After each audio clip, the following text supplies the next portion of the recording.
have a few shades of the Dior Forever Blush Soft Filter, and this is Dior's newest blush formula. It's one I've been using on and off since the end of summer. I originally bought one shade myself and then Dior sent some more, so I now have 5 shades in total. So I'll go through the shades I have and just share how I've been using it, how I feel about the formula, especially now I've had quite a bit of time to try them out. So Dior describes the Forever Blush Soft Filter as a whipped liquid blush with a soft blurring finish. So it's £36 and it has this frosted glass packaging, a little similar to the Forever Skin concealers, and it comes in 10 shades total, which is actually quite a lot for a Dior blush. The Rosy Glow blushes, the powder I think has 7 and the stick also has 7, but I think they added 2 limited edition shades recently. And the shades themselves are a good mix of what I would say is everyday neutrals and then a few bolder colours. So you do get a doe foot applicator, which does make it easier to apply to the face. Formula itself is very creamy and thick. It's a cream to powder texture. Definitely does feel very, very creamy when you apply it, but it has that, yeah, whipped thick texture and it sets into a powder once you're done blending. It's pretty pigmented from the offset, but it is also buildable. It's quite lightweight on the skin. It's very easy to blend and it's meant to be infused with hyaluronic acid for extra hydration. And I do think that gives it a really nice finish because it's definitely matte, but it doesn't feel dry. But let's jump into swatches because that's always the most exciting part for me. So first up is Peony, which is a nude pink beige. This is definitely the one that's closest to my skin tone. You can see that it's more of a neutral. It's definitely a classic nude beige pink. This is definitely more suited to light medium skin tones, but it isn't so pale that it doesn't show up. It is really pretty on if you want something that's a very, very subtle flush. So next up we have Oh Free Bloom. This is a beautiful bright coral. It's the kind of shade that I would have worn a few years ago. This would have been my favorite shade to wear because I used to really like oranges and terracottas and corals. If you like a really bright orangey color, it's beautiful. Again, I think it's more suited to light medium skin tones, but it does have a little bit more pigment and I really like, again, how it looks on the skin. Then we have 05 Lily. So this is a pastel pink and it definitely is a lot more vibrant than Peony. Great if you really love a pink and you want something that is, again, a pop of colour, but nothing too extreme. Like there's a nice amount of pigment in there, but it's not too over the top. Then we have 06 Hibiscus, which is a bright red. This is the shade I bought because I really love a red blush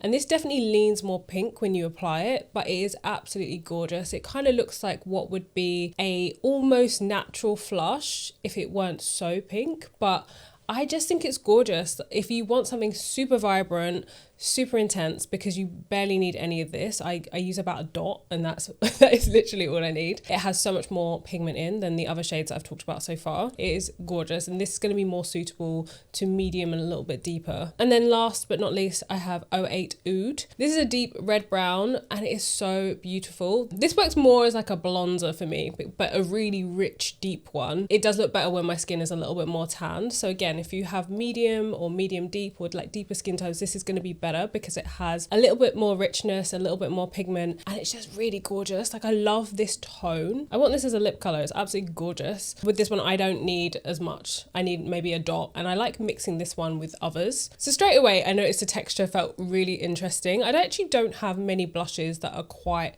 like it because it's so whipped, it's so thick, but still really matte. I was noticing a lot of the blushes that I have actually are very glowy, very dewy. This is very airy, very mousse-like almost. It's not as liquidy or wet as it looks in their marketing. It looks like it's gonna be really juicy, but it's not. It's very, very thick in person. So I really start out with a tiny amount of product when I use this, blend it out. If I need more, I'll go in with a little bit more, but I try and be really light-handed with this because you really don't need a lot. Usually I love to use my fingers for everything, but I just think it blends so much easier with a brush. There's been times where I've definitely overdone it, especially with this shade. When I first got it, I just went crazy with it and it's so pigmented.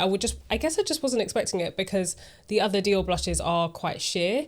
This just came out straight away. The pigment was immediately there. But it was also very easy to dial it back in just by adding a little bit of concealer over the top or a bit of foundation over the top. So if you like to underpaint, this is a really good one for that because it doesn't seem to sit awkwardly or disturb anything underneath. Even though it's quite thick, in consistency. It's a really strange texture because it blends so beautifully, but it doesn't look like it's going to. It gives a very diffused finish with virtually no effort. So I'd say this blush is really great if you like a matte finish, but you like it to still look like skin, not have like a powdery texture to it, because even though it sets like a powder, it doesn't look like it. Especially great also if you're not a fan of dewy or balmy blushes. I think it's easy to work with once you get the hang of realizing that you actually don't need a lot. And then a quick comparison to their other blushes. So they have the Rosy Glow blushes, which I talked about earlier in the year. They have the stick formula, which is more of a balm, and this came out I think during the summer. And then they have the powder, which they've had for years, but they keep updating and changing the formula, and they changed the packaging recently, and I think they changed the formula slightly to be more pH adapting. I might have made that up, but they definitely tweaked it a little bit, and I spoke about them in detail in a video that I will link somewhere. So the soft filter blush to me is more pigmented, more creamy, and is a definite true matte finish. You just don't need as much product to see the payoff. The Rosy Glow blushes, however, are a lot more sheer in texture and finish, so these take a little bit more building to me. They really do have a glow to them. You see this kind of sheen on the skin without being shimmery.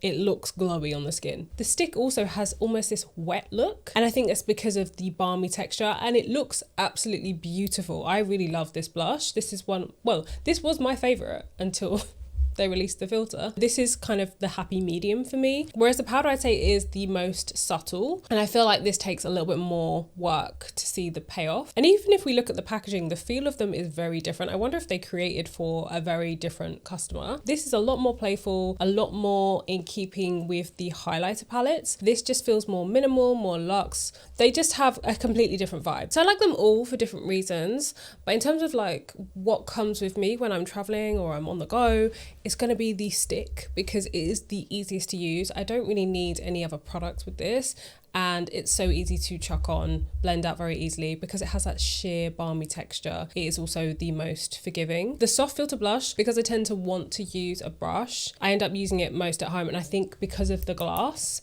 I don't really want to travel with it very often. But I love the pigment payoff and how seamlessly this blends. And also I find myself using multiple because I just love how they blend together. Overall, I really love this texture. I love how lightweight it feels. I love how it blends. I love how it looks. It's so gorgeous. I do think it gives that blurring effect. My personal favorite is definitely the shade that I bought, Hibiscus. I just love this color so much. I barely need any of it, so I feel like I've not even made a dent in it. But other shades I also like are Oud and Peony. I think I love the neutralness of these shades. I do like wearing these two together as well. I feel like I go back and forth between using cream and liquid blushes quite a lot. I really love the finish of this because I feel like it sits somewhere between the two. It's not too liquidy, it's not too creamy. I like the thick whipped nature of it. It's just been a really nice blush to use, and I almost wish they gave it different packaging just so I could carry it around a little bit more.